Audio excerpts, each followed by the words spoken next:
और इस मूवी के स्टार्टिंग में हमें दिखाया जाता है कि वो दोनों अब दोबारा से शिप में आकर बाकी एनिमल्स के साथ रह रहे होते हैं। और यहाँ पर डेव शेफ की नौकरी कर रहा होता है, जिसको हर रोज सभी एनिमल्स के लिए खाना बनाना पड़ता था, और इसमें हेजल भी उसकी मदद करती थी। एक्चुअली ये सारे एनिमल्स 147 डेज से लैंड की तलाश में भटक रहे होते हैं, पर अभी तक इनको कहीं लैंड नहीं मिला था। वही हम देखते हैं फिनी और लिया मस्ती करने के लिए एक हैंग ग्लाइडर तैयार कर लिया था, जिस पर बैठकर वो मजे से उड़ रहे होते हैं। पर बीच में वो हैंग ग्लाइडर टूट जाती है, जिससे वो दोनों सभी एनिमल्स के डिनर टेबल में आ गिरते हैं, जिससे सबका खाना वेस्ट हो जाता है। अब अगले दिन डेव यानी फिनी के डैड और लिया की मॉम हेजल उन दोनों को शिप के ऊपर क्रो नेस्ट में रहने की पनिशमेंट देते हैं। अब रात को फिनी और लिया को काफी भूख लग रही होती है, इसलिए वो दोनों चुपके से फूड स्टोर में घुस जाते हैं। पर तभी वहाँ डेव और हेजल आ जाते हैं, जिससे उन दोनों को वही चुपना पड़ता है। अब डेव हेजल को कहता है कि हमारे पास बहुत कम खाना बचा है, और अगर सही टाइम पर हमें कहीं लैंड नहीं मिला तो सब भूखे मारे जाएंगे, और हमारा किंग तो मुझे बिल्कुल नहीं छोड़ेगा। इसी बीच डेव से एक गलती हो जाती है, जिससे सारे फूड कंटेनर्स शिप से नीचे गिरने लगते हैं। अब जैसे कि फिनी और लिया भी वही फूड कंटेनर्स के पीछे छुपे हुए थे, इसलिए वो दोनों भी उसी के साथ ही शिप से नीचे गिर जाते हैं, जिससे डेव और हेजल को पता भी नहीं चलता। अब अगले दिन फिनी और लिया एक राफ्ट पर फंसे हुए थे।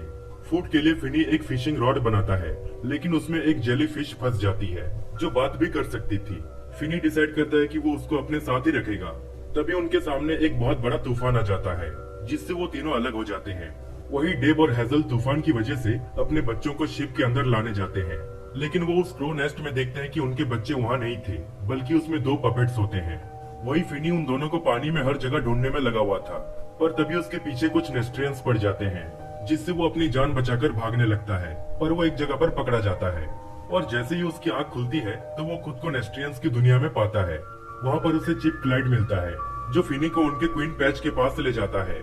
एक्चुअली बहुत सालों पहले पैच ने ही सभी नेस्ट्रियंस को बाहरी दुनिया से सेफ रखने के लिए ये नेस्ट्रियंस की कॉलोनी बनाई थी, और उसी खुशी में ये सारे नेस्ट्रियंस हर साल सेलिब्रेट करते हैं। और इस साल का सेलिब्रेशन भी ये लोग आज रात को करने वाले थे।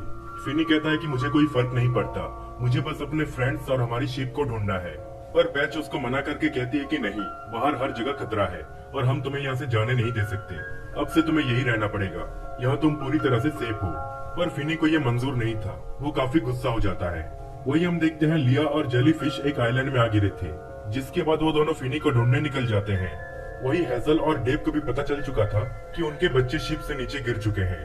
तभी उनके पीछे सारे एनिमल्स आकर खड़े हो जाते हैं, और वो सब समझ जाते हैं कि सारे फूड कंटेनर्स को हेजल और डेव ने ही शिप से नीचे गिराया होगा। इसलिए लायन यानी उनका किंग उन दोनों को बांधकर शिप के ऊपर से गिराने वाला था। और तभी हेजल को सामने एक आइलैंड दिख जाती है, और ये वही आइलैंड होता है जिसमें लिया और जेली फिश तूफान के दौरान आ पहुंचे थे। अब उस आइलैंड को देखकर सभी एनिमल्स काफी खुश हो जाते हैं और उन दोनों को भी छोड़ देते हैं। वही जेली फिश कहती है कि यहाँ बहुत गर्मी है, मुझे ठंडे पानी की जरूरत है, इसलिए लिया उसको एक लेक में छोड़ देती है। पर तभी वहाँ 2 नेस्ट्रियंस आकर लिया को पकड़ के अपने कॉलोनी की ओर ले जाने लगते हैं। फिर जेली फिश भी उनका पीछा करती है। अब हम देखते हैं कि नेस्ट्रियंस का कॉलोनी ठीक किसी आइलैंड के नीचे ही था। वही सभी एनिमल्स अपने शिप से उस आइलैंड पर पहुंच जाते हैं, जहां डेव और हेजल भी अपने बच्चों को ढूंढने में लग जाते हैं। वही नेस्ट्रियंस की कॉलोनी में उनका सेलिब्रेशन चल रहा होता है। इसी बीच जेलीफिश भी वहां पहुंच जाती है, जहां उसे फिनी मिलता है।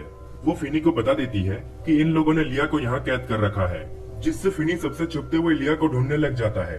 और फाइनली उसे वो रूम मिल भी जाता है जहाँ लिया कैद थी, पर वो रूम लॉक था। लिया कहती है कि इसकी चाबी पैच के पास है, जिससे फिनी पैच से उस चाबी को चुराने निकल जाता है। वही क्लाइड पैच को खबर देता है कि वाइल्ड एनिमल्स अपने शिप से इस आइलैंड पर पहुंच चुके हैं, जिससे पैच सभी नेस्ट्रियंस को अलर्ट कर देती है कि बाहर वाइल्ड एनिमल्स घूम रहे हैं, जिनसे हम सबको खतरा है, इसलिए कोई भी कॉलोनी से बाहर नहीं निकलेगा।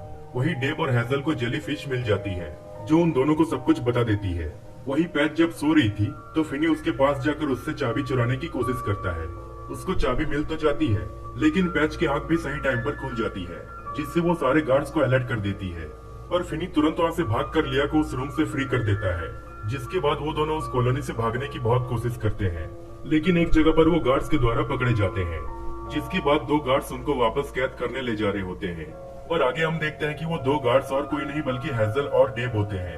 अब ये सब सारे गार्ड से बचते हुए उस कॉलोनी से निकलकर बाकी एनिमल्स के पास पहुंच जाते हैं, जहां वो देखते हैं कि सभी एनिमल्स ने आधा शिप को तोड़कर अपने अपने जरूरत के हिसाब से कई सारी चीजें तैयार कर लिया था। तभी वो देखते हैं कि उस आइलैंड में एक वोल्केनो था, जो अब बहुत तेजी से इरप्ट होने लगता है। पर अब जैसे कि इन एनिमल्स ने आधा शिप को तोड़ दिया था, इसलिए ये सभी कहीं जा भी नहीं सकते थे। वही वोल्केनो इरप्शन की वजह से नेस्ट्रियंस की कॉलोनी भी टूटने लग रही थी, जिससे सारे नेस्ट्रियंस कॉलोनी छोड़कर भागने लगते हैं। पर पैच उसी के स्टैचू के नीचे ही दब जाती है। दूसरी ओर सभी एनिमल्स बहुत परेशान थे।